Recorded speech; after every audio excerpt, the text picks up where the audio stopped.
On the podcast today, we got a lot on the docket for you guys. We're going to talk coronavirus. We're going to talk the election. We're going to talk sports and music. We got Brian here. Hi, how's everyone doing? We got Tyler Valinati. We call him TV. Hey, what's up? And we got JTP. Peace, love, and flowers, ladies and gentlemen. Alrighty, so, like I said, this is just kind of like your average Saturday Night Bull session. We're just going to talk about anything and everything. And, I thought it was Tuesday. yeah, so hopefully you guys enjoy. Alright, so to start, obviously, guys, we are in the middle of a once-in-a-lifetime pandemic. We haven't been... Well, thank you, JTP. Yes, no, to state the obvious, guys, since 1918, there hasn't been anything this devastating. And there are companies out there, Johnson & Johnson and AstraZeneca, may be able to help. Not sponsored by them, by the way. They are making a coronavirus vaccine. So what do you guys think? Do you guys trust a vaccine? Because that's what America's wondering right now. Cedric, to respond to your question, I would venture to say, and this is obviously speaking strictly for myself, that even though I would like to imagine that we live in a world where you can, nowadays, thanks to the advancements in modern medicine, just have blind faith in doctors and whatnot, myself personally, I am rather reluctant to take a vaccine, as I think many people are. Not to delve into any conspiracy theories, which is obviously something that I definitely don't want to promote. I personally am incredibly reluctant to take a vaccine for a number of reasons. I have to agree with Jake. When the vaccine first starts, I'm not taking it. I don't care what, there could be side effects and symptoms down the line. I don't want any part of it. They're doing trials every day, and these scientists are staying up late into the night, so... Why don't you guys trust it? Is it just because you guys feel like it's too rushed? Because I feel like that's what most of America feels like right now. Well, as much as Did you want to say something, TV? I was going to. Okay, go ahead. No, go ahead. Go ahead. Step in and No, go ahead. Yeah, I think most Americans, and probably the world, thinks that the vaccine is rushed. You know, we're only in this for almost a year now. And, no vaccine has ever been put out this quickly. And for such a serious thing that they might require you to take, I don't think it's right. Well said, Brian, well said. Thank you. Cedric, how do you feel on the topic? You have been asking us. I want to hear what you have to say about it. It really depends on what the science says.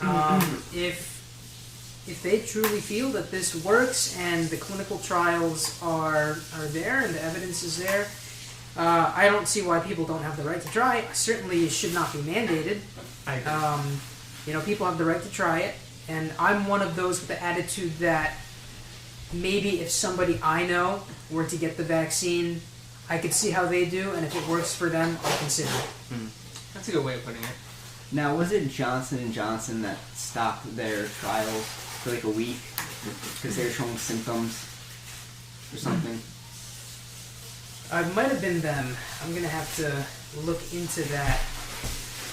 But, yeah, it just seems like, only 40% of Americans say that they would take a vaccine right now. And President Trump is touting the vaccine, and he's cited something called Regeneron, which is like a cocktail of drugs that will supposedly fight off the coronavirus.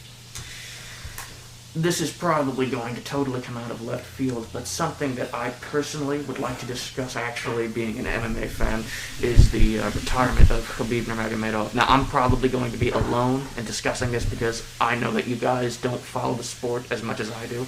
Obviously, sometimes we do get together to watch the big pay-per-view events, but otherwise it's mostly me who has been following the sport for some time now.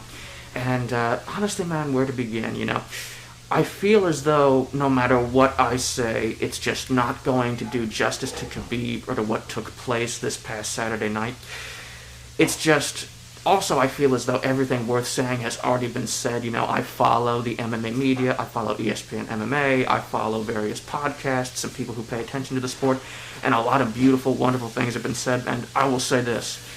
A lot of people have begun to take contention with the fact that there's already a growing number of people that are referring to Khabib as the greatest of all time, as the MMA GOAT. Well, certainly the greatest lightweight of all time. Well, no, that can't be disputed. That was what I was about to say. When you look at the history of the UFC lightweight division, and as a matter of fact, I would venture to say all lightweight divisions across all MMA organizations, I just don't think anyone has the same degree of dominance as Khabib. And it would be incredibly easy for me to go into specific details, like if we were to talk about the most recent fight against Gaethje.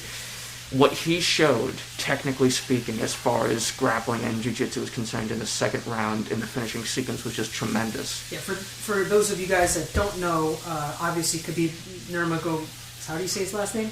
Nurmagomedov. Yeah, that.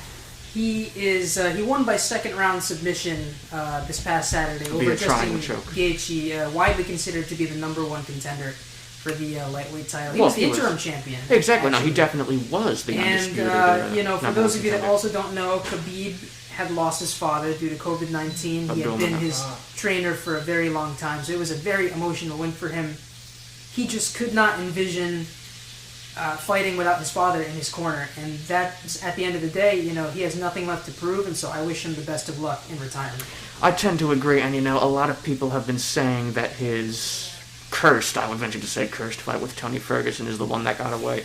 Yeah, but listen, no disrespect to anybody. I have the utmost respect for every single individual, regardless of which organization they belong to when it comes to people who compete in the sport of MMA. But I frankly think, based off of all the fights that I've seen with Khabib and with Tony and the people that they've faced off against, I am fairly confident in saying and in thinking that Khabib probably would have defeated Tony Ferguson. Don't get me wrong, I think that Tony Ferguson is a phenomenal athlete. He was the interim lightweight champion for a reason. He is truly an incredible natural specimen, just astonishing as far as his skill goes, not only as a grappler, as a wrestler, but also as a striker. He's so unorthodox in his movements. They call him El Cucuy for a reason, the boogeyman from Mexican folklore, but it's just Khabib truly, as many people have already said, I'm not saying anything new, plenty of people have said it already, but it's worth repeating, Khabib is just on a different level. But Jake, that's very interesting. I know I'm not the biggest follower of the sport. I will watch it when I hang out with you guys and it's on. But just hearing about all this is very interesting, and it's a very good end to his story as a professional boxer. No, Brian. Khabib Nurmagomedov is not a boxer. He's the greatest MMA lightweight in the history of MMA. It's a very good end to his story as his... Given time constraints, it's incredibly difficult to do justice to Khabib and what he's done and who he is, but it's just, I wish him all the best. I think he has nothing left to prove. Definitely the greatest lightweight ever as far as MMA is concerned. Arguably the most dominant UFC fighter, if not MMA fighter ever, and undeniably one of the greatest of all time. Alright, with that being said, let's move on to football. Your football fans out there are going to like this. The NFC East, or should I say the NFC least, all four teams in the NFC East have a winning percentage below 40%. This is on pace to be the worst division in NFL history. You've got the Eagles atop this woeful division. They're 2-4-1. And most of these wins here, we got Washington football team, a team without a name for crying out loud. They're 2-5. The Cowboys, are they still them boys? I don't think so. They're 2-5. They're starting a quarterback named Ben DiNucci Sunday night against the Eagles. That might be a bloodbath. And we got the Giants, who are 1-6, who really, they're in no position to be tanking. So this entire division is sad. Many of their wins are against each other. So, Brian, what are your thoughts here on this terrible division? Now, I've been watching football for a very long time, since I was very young, and I've never seen anything like this division. This is ridiculous. I personally, I want the Washington football team to win. How could you not, if you're not a fan of any of the teams in the division like me, how could you not root for the team with no name to win the division? That'd just be the craziest thing you've ever seen. And not to mention, Alex Smith came back from injury, and for those of you guys that don't know, Alex Smith pretty much tore multiple bones in his leg, broken. The doctors thought he would never play football again, and he came back to play in a game for Washington. So really inspiring to see him play. I'm an Eagles fan, so I think personally they're going to win out this division. What do you think, Brian? Who's going to win? I agree. At the end of the day, I'm looking at all these four teams, and I feel like the Eagles are the most well put together team. I would have said the Cowboys, but now that Dak is gone for the year, I don't know if they're going to be able to actually compete. And now Andy Dalton's gone for who knows how long. The Eagles were already going to compete with the healthy Cowboys. The Eagles are banged up. Once they get healthy, I think they'll have no problem winning this division, considering how weak it is. They haven't been impressive so far, but honestly, I don't see anyone else who could even compete to win it. Now, we got the Giants fan over here playing devil's advocate. Tyler, what do you think? Who comes out on top in the NFC East? Oh man, I don't even know what to say about this conference. Oh man. Well, the NFC is pretty good. The division itself is trash. The NFC is a very deep division or conference. I'm sorry. It is. I mean, look at the NFC West compared to the NFC East. Crazy. You know, it reminds me of that part of SpongeBob with the Pirates episodes where Patrick was like, East? I thought you said Weast. I mean, this is just a much better division. Look at the Seahawks on top at 5-1. You got the Cardinals, Rams at 5-2. The San Francisco 49ers, the defending NFC champions. You know, obviously losing to Kansas City last year in the Super Bowl, they're 4-3. Every single one of these teams are a potential playoff contender. And you look at the NFC East, and it's just sad. It's just sad. You look at the NFC West, and your last place team in that division was in the Super Bowl last year. That's how you know that's a deep division, and anyone could come out on top. You know, another strong division we have in the AFC side is the AFC North. We have a big game coming up between the Steelers and the Ravens. The 6-0 Steelers are the last undefeated team left in the NFL. The Ravens are 5-1. You got the Browns just behind them at 5-2. Bengals are only 1-5-1, but really they've lost a lot of close games that they could have easily won. So this is a very strong division. Who comes out on top between Baltimore and Pittsburgh? At the end of the day, I think the Ravens will come out on top. I think they're a better team than the Steelers. I think that the Steelers have had a light schedule thus far. They beat a lot of easy opponents. Yeah, I mean, they just beat the Titans this past Sunday, which they were the only other undefeated team left. But still, comparing the Ravens and the Steelers, I think they're a much better team. And talking about the Bengals, they are in every single game. They're not your typical one-win team midway through the season. They are pretty impressive for a young team with a rookie quarterback, and I've liked how Joe Burrow has looked so far. And the very last thing here, for those of you guys that don't know, Brian is a Jets fan, and it wouldn't serve us purpose here without doing the Jets service of talking about them and their stupidity, their embarrassment. They're an embarrassment of an organization. Sorry I think to say they're 0-7. At least, you know, the last game, they were within 8 points with the Bills. But do you see them winning a game? Do they tank for Trevor at this point? Oh, they already are. I think they were before the season started, deep down.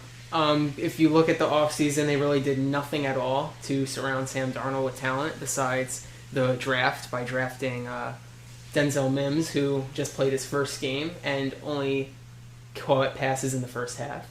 They brought in LaMichael Pirine in the third round, the running back, and they have ceased to use him. They've been using Frank Gore to this date. Now That's ridiculous. Look at the point differential. The point differential for this New York Jets team is negative 118. I heard they have been outscored by 118 points in 7 games. It's woeful. I heard they're on track to be the worst point differential in NFL history. I don't know if that's still accurate after this past Sunday, but as according to prior week, they were on pace to be the worst point differential in the league, and that points back to Adam Gase, and he might be the worst head coach in NFL history. I truly believe it. He has no control over the team. He has no control over what goes on in the field. They all hate him, as you've seen. Jamal Adams forced his way out by demanding a trade. Le'Veon Bell demanded the trade, but then demanded his release, and Watch Frank Gore be next. He doesn't want to be there. I don't blame him. He's how old now? He might be. He's in the last season or 2 of his career. He's just trying to win. Insanely enough, their best chance at a win might be when they play the Patriots. They're not playing good football right now. I never thought I'd say today that a Patriots versus Jets game would be a sloppy but entertaining game because of how bad they both are. Well, it was like that in 2010, 2011 with Mark Sanchez and and that Patriots Jets were respectable back and then. Jets rivalry. But one last thing about the Jets. It would be so typical New York Jets for them to get the first overall pick and Trevor Lawrence to decide to stay in school for one more year to avoid it. That's what Peyton Manning did back in the day. The Jets had the first overall pick, and he said, I'm staying at school. Came out the next year, and the rest is history. So, as a Jets fan, I'm hoping that Trevor Lawrence decides to come out, because honestly, I don't see how they win a game this rest of the year. Like you said, maybe even the Patriots, but they're still going to be embarrassed. They play on Monday Night Football. Bill Belichick's not going to let them go out there and get embarrassed by the winless New York Jets. I don't see them winning a game. And if Trevor Lawrence doesn't come out, I'll be outraged. Most Jets fans have been outraged for the past 51 seasons, so I do not blame you there. We'll move on to our next topic here, and why don't we discuss the election? We are only 1 week away from the election. By the time you guys hear this, it'll probably be days away. Obviously, this is a mostly mail-in election. How do you guys feel about that? I personally have experience working for the Election Commission. I can vouch for the security of mail-in ballots, but just most Americans don't trust it. Why is that? JTP, what do you think? Because when it's all said and done, human beings are not infallible. And on top of that, I would venture to say that there have thus far been numerous examples of ballots either getting lost or destroyed, and hence, a reasonable cross-section of the American population now has a series of serious reservations regarding the use of mail-in and or paper ballots that are placed into receptacles at polling centers and or at public offices and such. Well, for those of you guys that do not feel comfortable mailing your ballot, there are several states that offer election drop boxes where you can just go to a set location and drop your ballot off. These locations are monitored 24/7, and at the end of the day, there is one Democrat and one Republican who collects the ballots together and gets it to the Election Commission. So I can vouch for that. Guys, if you're listening to this before the election, go out and vote. The stakes have never been higher. Now, we can move on a little bit here to the election itself in terms of the polls. Obviously, if you listen to any of the polls, Joe Biden has an insurmountable lead at this point. Where have I heard that before? Right, where have you heard that before? Well, in 2016, Hillary Clinton was far and away the favorite to win that election. But Biden has a much bigger lead than Hillary ever did, and so do you think Donald Trump can prove the doubters and pollsters wrong? Again, Brian, what do you think? This is a tricky one, because if you base it off of 2016, you really can't give up hope if you're voting for Trump, and you should be very excited as a Biden fan to see that he's leading, but I don't really trust any polls, honestly. I'm going to wait till Election Day, and when all the results come in from both mail-in voting and whatever type of voting people decide to do with dropping it off at the election. In person, many states in are still person. doing it in person. I'll wait till Election Day to see the results. I'm not looking into polls. But one thing I do have to say, you see all over social media, there's so much enthusiasm from people voting for Donald Trump. You don't see anybody excited about voting for Joe Biden. I saw a tweet the other day, Trump fans are voting for Trump. Biden voters are voting against Trump. They're not voting for Joe Biden. They just want Trump out of office. Well said. I think there is a lack of enthusiasm for Joe Biden. This is more of a referendum on Donald Trump's leadership rather than the qualifications of Joe Biden. I mean, he was the vice president for 8 years, but what did he do? Many people question his mental capacity at this point, and so I know that Tyler has something to say about that. What do you think about Biden? Valinati, I'm very curious. So what do you think of Joe Biden's mental state? Do you think that he's fit to serve as head of the country right now in such a crazy world and state that our country is in? Not trying to be biased or anything, but I honestly don't think that Joe Biden can be fit for office. You see his mental state going, all over the place in the past, couple months now. Him stuttering, him not knowing what he's saying, just stuff a president of the United States shouldn't be doing. He recently said at a rally, "You either vote for me or you vote for 4 more years of George Bush," and he didn't realize he made a mistake. I saw Listen, that. obviously, and I don't mean to butt in, I'm not trying to cut anybody off, but obviously you don't want to say things out of jest. You don't want to disparage anybody. God bless Joe Biden, even though, I'm sure there are people who disagree with him politically or don't agree with him on everything. It doesn't mean that you wish the man any ill. No, God bless him and his family, but when you look at what he's done, in addition to how he conducts himself, it's just, one begins to wonder. And I'm not, as Valenati said, I'm not trying to sound overly biased. It's just at the end of the day, you have to call a spade a spade. And, yeah, man, I definitely can't say definitively whether or not there are problems there. I'm by no means an expert. I'm not going to pretend to be.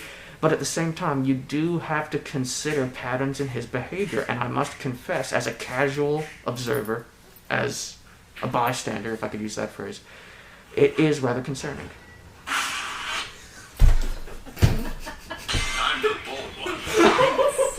What are you? What's wrong with you? I think this failed. That was great. No, that was good. Here, let's keep it going. Yep. Jake, I actually agree with you. How are you going to be confident that the leader of your country, when dealing with leaders of other countries, is going to be able to actually have a coherent conversation with them in business dealings? And you want him to not be able to mess up. If he can't even identify who he's competing with to get into office, how is he going to identify key points and key factors he has to make with dealing with other leaders of other countries? I'm glad you bring up communication because, obviously I'm not a guy who likes to speak about politics in the public, but I think it's worth mentioning that when it comes to dealing with foreign leaders, Donald Trump, love him or hate him, his communication style, while unpolished in the eyes of some, is incredibly effective. It's straightforward, it's clear, he doesn't pull any punches, he tells it as it is, and he has gotten a number of truly beneficial deals done for this country, and you have to give the man credit where credit is due. That's not to say that I agree with him on everything. Obviously I don't think anyone agrees with anybody 110% on every issue, but looking at what he's been able to do, obviously he just appointed a 3rd judge to the Supreme Court. That's quite the accomplishment. And he's only one term in. That one is tough for a lot of Democrats who obviously opposed it. They say that Ruth Bader Ginsburg, God rest her soul, she never wanted to be replaced by a conservative like that. So what do you think about a conservative 6-3 majority? Did the Republicans do the right thing considering that they blocked the Democrats' nomination of Merrick Garland in 2016 over 8 months before the election? Well, I hate to say it, but in politics, that's the game. You're trying to, politically speaking, knock the other party out of the box and accumulate as much power for yourself and your principles and what you stand for as you can. Does it sound underhanded? Well, I probably shouldn't even use the word underhanded because that's just how the system works. That's how things are done. Sometimes it seems unfair, but hey, politics is a dirty business. If I can do something bold here, I'm going to quote Otto von Bismarck, one of the greatest politicians ever, a German, who directly led to the unification of all the different German states into one country. He said that making a law, or getting anything done politically, and I'm paraphrasing here, is like watching sausage get made. It's not pleasant. So that's what it comes down to as far as I'm concerned. And once again, that's not a direct quote, that's me paraphrasing what Mr. Bismarck said.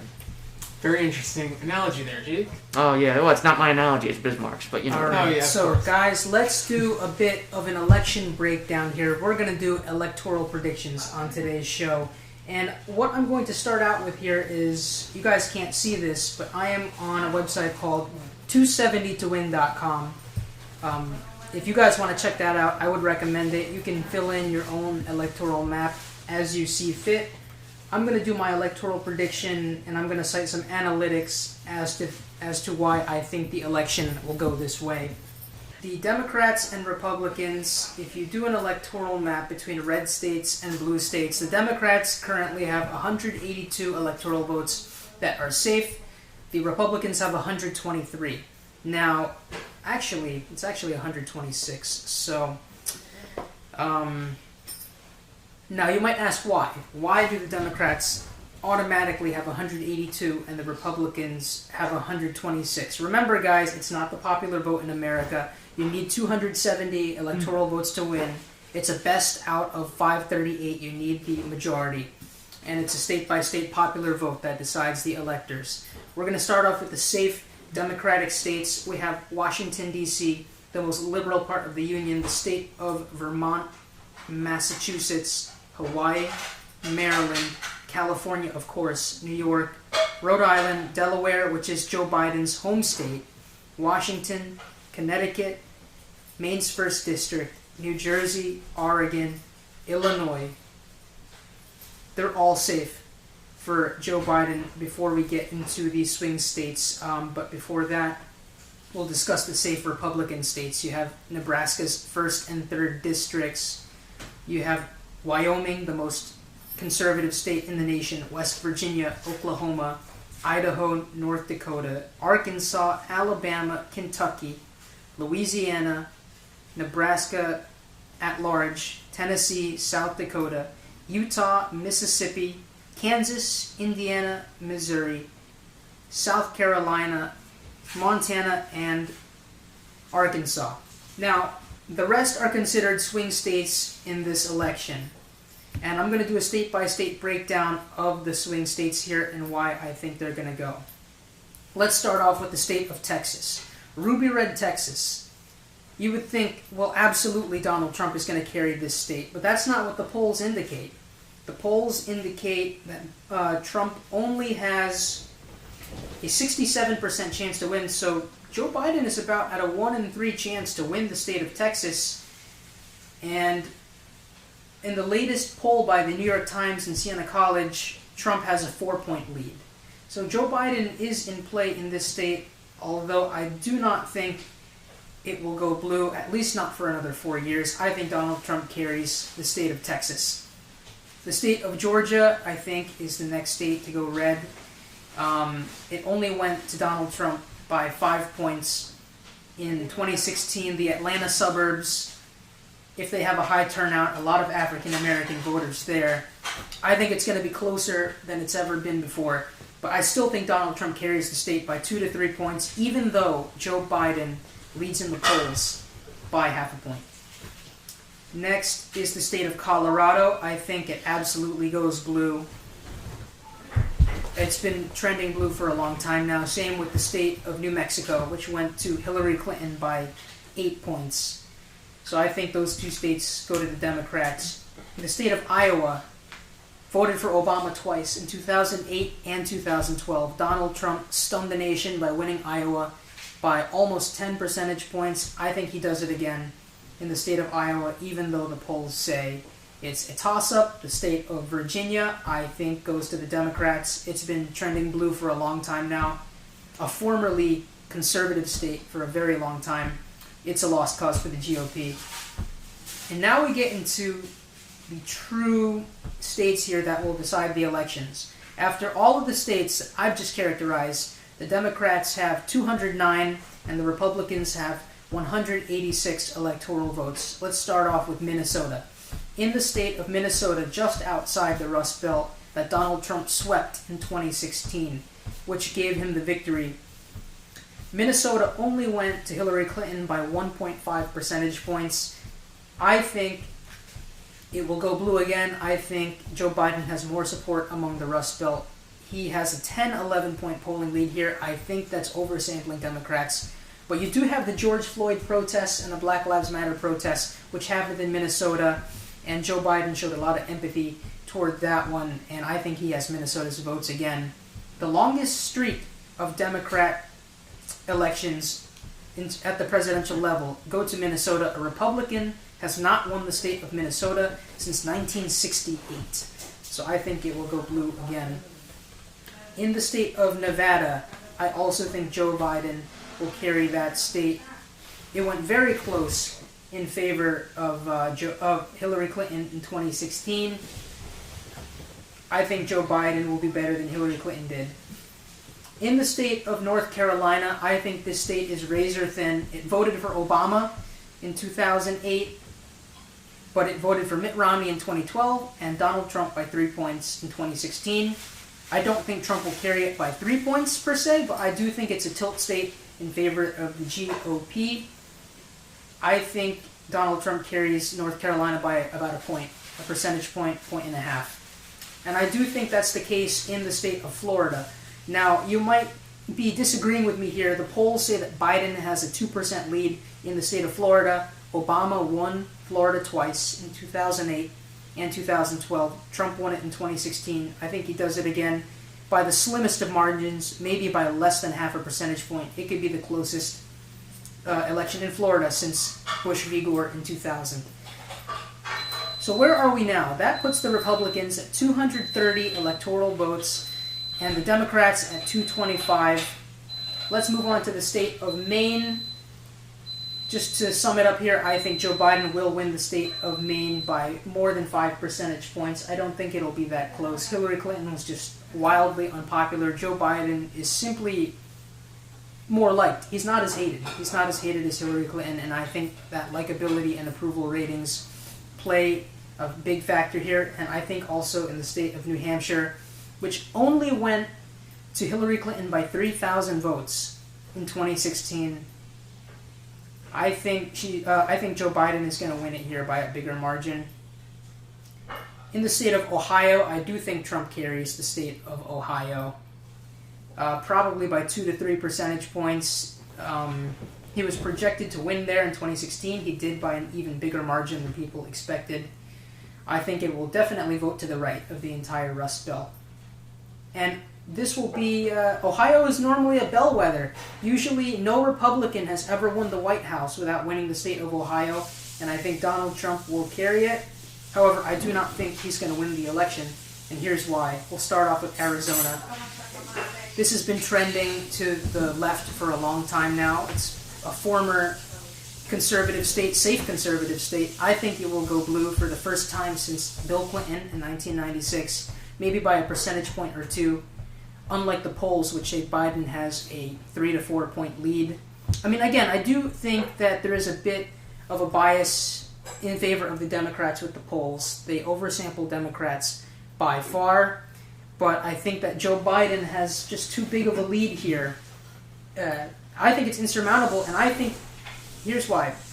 Michigan, Wisconsin, and Pennsylvania all went to Donald Trump by less than 1% in 2016. This was the upset that gave Donald Trump the victory over Hillary Clinton. He took each of these 3 states by less than a point. I don't think he wins any of them this time. I think Wisconsin goes blue, Michigan goes blue, Pennsylvania goes blue. The entire Rust Belt goes back to Joe Biden. And I think the final result of this election, guys, will be 290 to 248. This is a closer election than the polls indicate. Biden has a 7.5 point lead nationally over Trump. Hillary at this same time had a 3 point lead over Donald Trump in 2016. Not to mention Hillary was also a lot more hated. So the polls are wider. I still think there's a Democratic bias, but I just think that Joe Biden gets the job done. He takes Michigan, Wisconsin, Pennsylvania, the entire Rust Belt. He takes it by probably less than 2 points each in all of those states, closer than the polls indicate.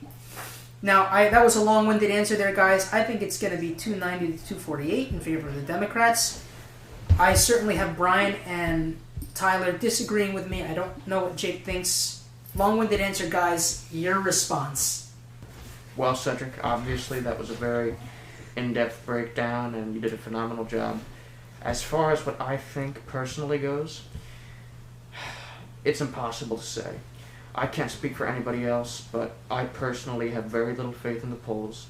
I understand that many people do, and that's well and good, but when it comes to what I think, the silent majority that can swing this way or that can never be misunderestimated. And on top of that, as much as you have a lot of people who hate Donald Trump, you also have a myriad of people who absolutely adore him. Yeah, we'll see. On election day, we'll find out. I personally think that your in-depth analysis of your electoral map is going to be very accurate to what you see on election day. I think that Joe Biden will come away with the win. Not saying I agree or disagree with that, of which I want, but I do think that he will come away with it. I really can't see a state I disagree with you on. I agree Donald Trump will get Florida. I think that it's going to be a close fight, but I do think Joe Biden will come away with Pennsylvania because those two... He was born there. Yeah, He's from there. I don't know if that really has a big impact, but I think that... And I also agree with you about Texas. I think that Trump will get it this time, but next time around, it's definitely trending towards going blue. If Texas goes blue, the GOP might as well write their obituary because I don't see the GOP winning any elections anytime soon if Texas goes blue, let alone they can't afford to let it go purple. I agree. So I honestly don't know how Joe Biden would win Pennsylvania. Could you explain yourself with this? it's a matter of suburban turnout. Joe Biden has just much more African American support and just much more suburban support and much more support from women. I'm not sure why. I think it's just more of a dislike for Donald Trump rather than a vote for Joe Biden, as Brian stated earlier. It's not really people voting for Joe, it's people voting against Trump. And I do think that Philadelphia comes out in full force. Philadelphia's turnout wasn't enough to give the state to Hillary Clinton in 2016. And I also think Trump, his rural base is strong, but I'm not sure if it'll be as strong as it was in 2016, just because a lot of Americans are not satisfied with the way he handled the coronavirus pandemic. That's a whole other issue, how the president handled the coronavirus. But I think those are just a couple of factors as to why I think Biden will win back the Rust Belt, which all voted for Obama. They voted for Obama twice. Trump upset all the pollsters by taking these 3 states. I don't know if I agree with you on that. I don't think you can compare the two. President Obama was a much different candidate than Joe Biden is. I know they ran together, but you cannot compare the two. There was much more enthusiasm for Obama rather than there is for Biden amongst his supporters. Just a quick question while we're on the topic of the election and the upcoming results. Do you guys think, I personally believe that if the coronavirus never occurred in our country or in the world, I think Donald Trump would have won the election hands down. Do you agree? I absolutely agree with you on that. If it wasn't for the coronavirus, I think Donald Trump was on track to be reelected. The Democratic Party has never been so fractured. There were 30 candidates to run for the Democratic nomination for president. You had a lot of good ones: Pete Buttigieg, Andrew Yang, Elizabeth Warren, and they were never going to beat Joe Biden off of name recognition. In my opinion, name recognition alone gave Joe Biden the nomination, I think.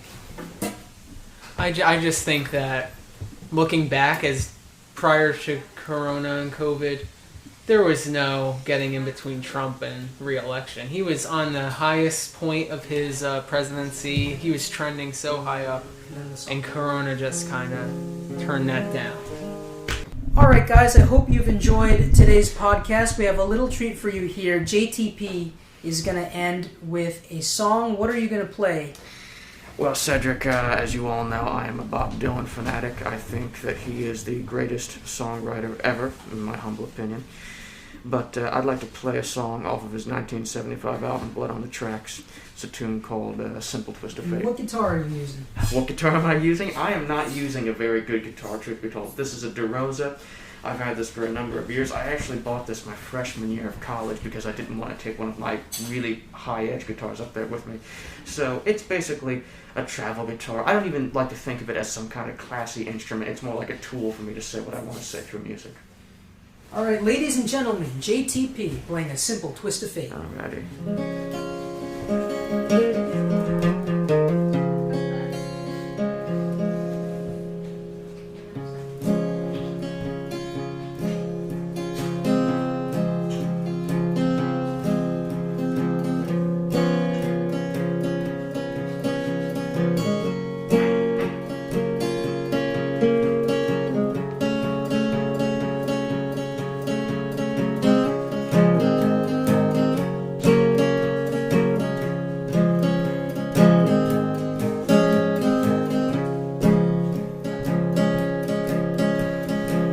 Sat together in the park as the evening sky grew dark.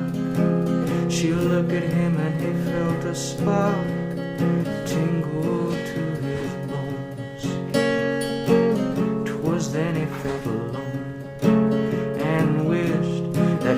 down straight and watched out for a simple twist of fate. They walked along by the old canal, a little confused, I remember well. Stopped into a strange hotel with a neon burning bright. He felt the heat of the night, hit him like a freight train moving with a simple twist of fate. A saxophone someplace far off played, and she was walking on by the arcade as the light burst in through a beat-up shade where he was waking up. She dropped a coin into the cup of a blind man at the gate and forgot about a simple twist of fate.